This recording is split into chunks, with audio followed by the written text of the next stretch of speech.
жигериңизге өтө пайдалуу болгон, полезный болгон мөмө жемиштер, азыктар тууралуу бүгүн сүйлөшөбүз, урматтуу мекендештерим.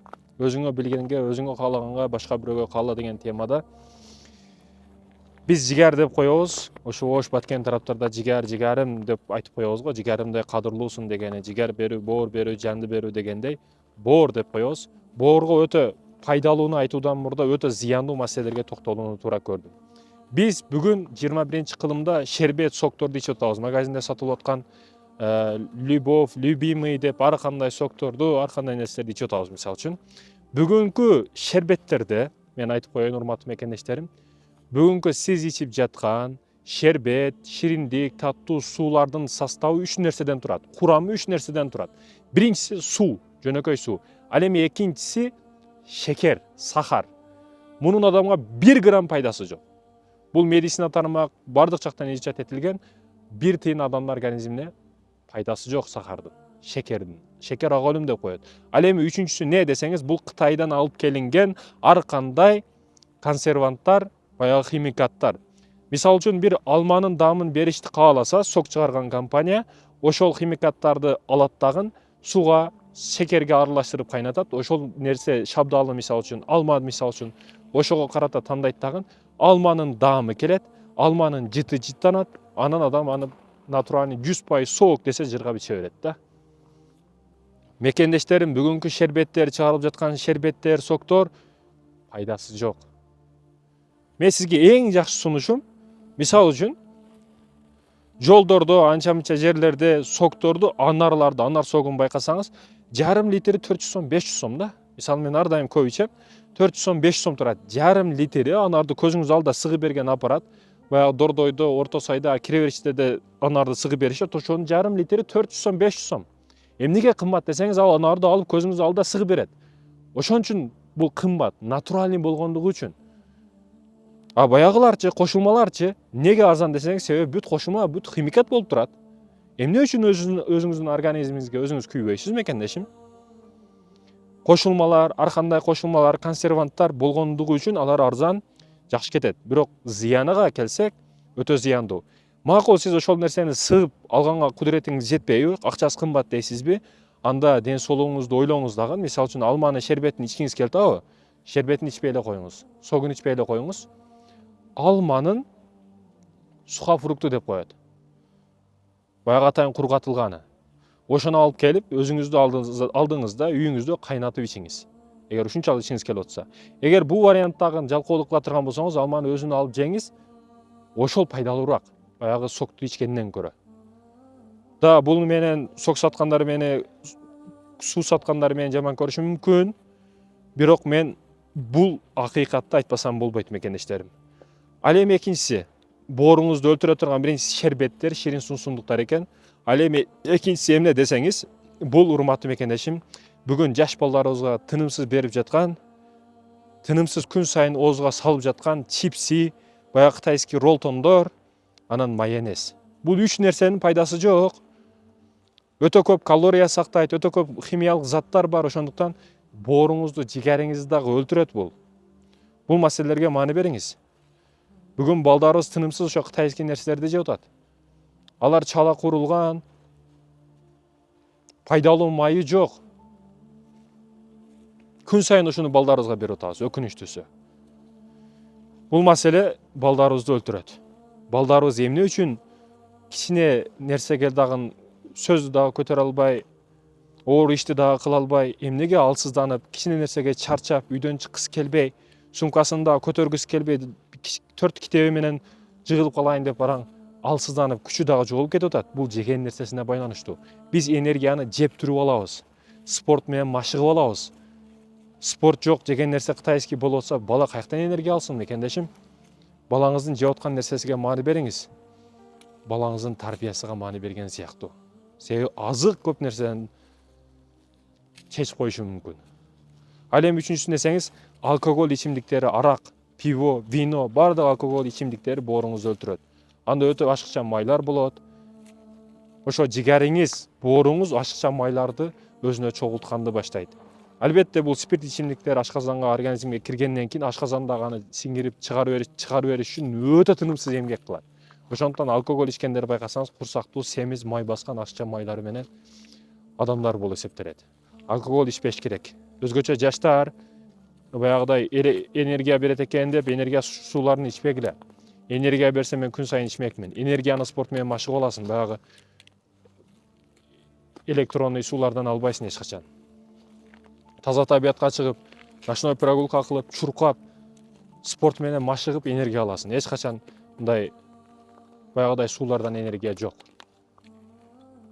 Спортсмен ичип атат го дешим мүмкүн да. Бүгүн мындай спортсмен ичип атат, энергия алат экен деп. Ал спортсмен ошо учурда гана бирөөсүн ичип көрүшү мүмкүн, бирок ошондо кусуп жиберет. Мен 100% кепилдик берем. Реклама үчүн, чоң акча алгандыгы үчүн ал нерсени реклама кылып кое берет. Азыр мисалы Барселона клубуга сиз акчаны берсеңиз, кыргызын калпагын кийип, чапанын кийип, кадимкидей сиз менен ойноп күлүп кетет. Акчаны төлөп койсоңуз. Бул жерде саясий көз караштар дагы бар да, бул жеке адам катары карабашыбыз керек бул маселелерге, мекендештерим. Бооруңузга зыян болгон 3 нерсени айтып өттүк, эсептеп, эми пайдалуу алып келе турган пайдалуу маселелерди айтышты баштадык. Бисмиллахир-рахманир-рахим. Биринчиси, мекендештерим, эң эле пайдалуусу, Японияга барсаңыз, Вьетнамга барсаңыз, кара чай табышыңыз кыйын да болушу мүмкүн, бирок табышыңыз кыйын. Муздап калган чайды ичпейт алар. Ар дайым жылуу чайларды ичкенге аракет кылат. Жаштыгыбыздын сыры, көп жашашыбыздын сыры, япондор менен сүйлөшсөңүз, бул көп басабыз, 10 000 кадам жок дегенде басабыз, анан экинчиси көк чай ичебиз дейт. Сулуулугубуздун, жаш көрүнүшүбүздүн себеби ушу көк чай деп айтышат да.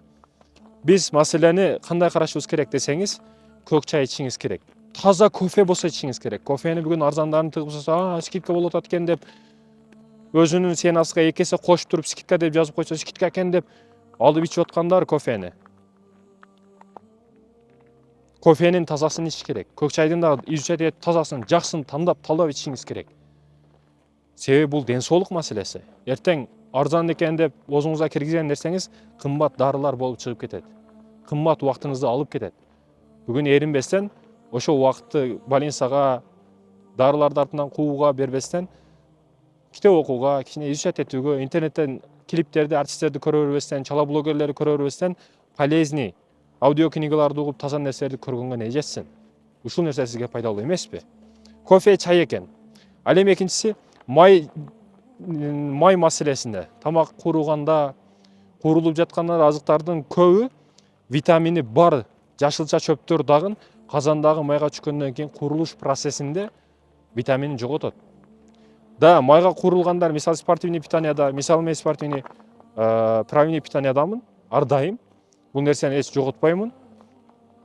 Майга куурулган эмес, сууга кайнатылган нерселер пайдалуу. Да, кууруп ошончолук жеңиз келип атса, кээде жеңиз кеп калат. Бул не десеңиз, баягы оливковый масла бар, зайтун майы бар, булар пайдалуу. Анан куурулуу процессинде көп азыктардын витаминин дагы өлтүрбөйт. Зайтун майлары бул бооруңузга пайда алып келиши мүмкүн. Баягы майларга карата алмаштырганда, тандаганда да кичине кымбат болушу мүмкүн, бирок өтө ден соолугуңузга пайда. Ушул майларга алмаштырыңыз, мекендешим. Андан кийинкиси бул авокадо.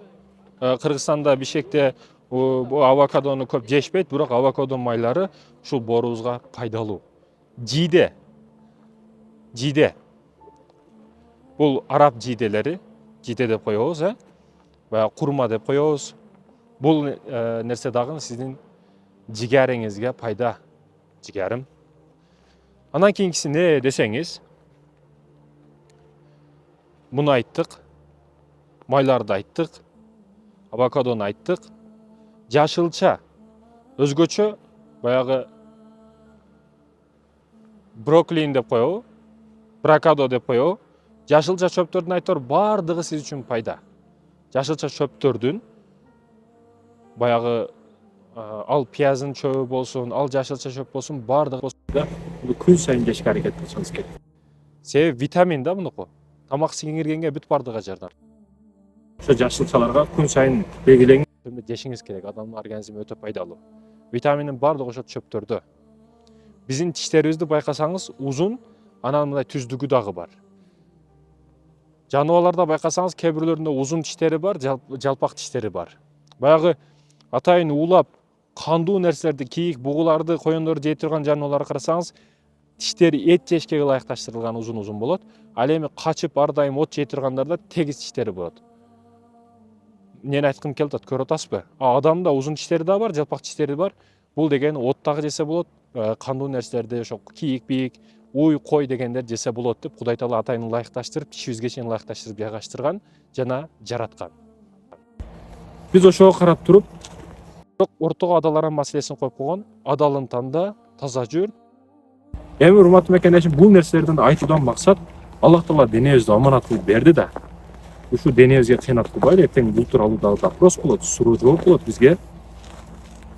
Кээ бирөөлөр бар, өзү 25-30 жашта, бирок курсак салган ушундай жашы 50дөй көрүнөт да, карып кеткен баягы. Ар дайым жаш көрүнгөнгө, өзүңүн спорт менен алып жүргөнгө не жесин? Жаштардын эң өкүнүчтүү жери, жаштык учурда 15-тен 20-га чейин, 20-дан 25 тегереги ушул спортко өтө кызыган учур болот, бирок андан кийин таштап коет да. Семья курдум, болду, эми өлдү дейт баардыгы.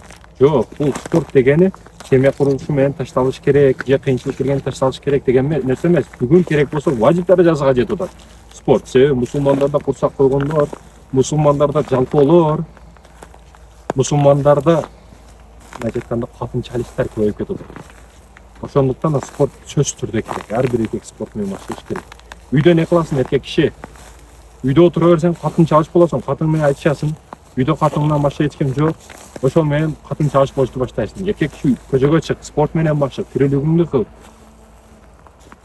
Аял болбодо үйдө. Бул сөздөрдү айтуу менен мактаныш башка маселе эмес. Бул сөздөрдү кара санаган душман катары эмес, сүйүктүү мусулман бир тууган катары айттым. Мекендештерим, бул нерселерге амал кылганга аракет кылыңыздар. Assalamu alaikum warahmatullahi wabarakatuh.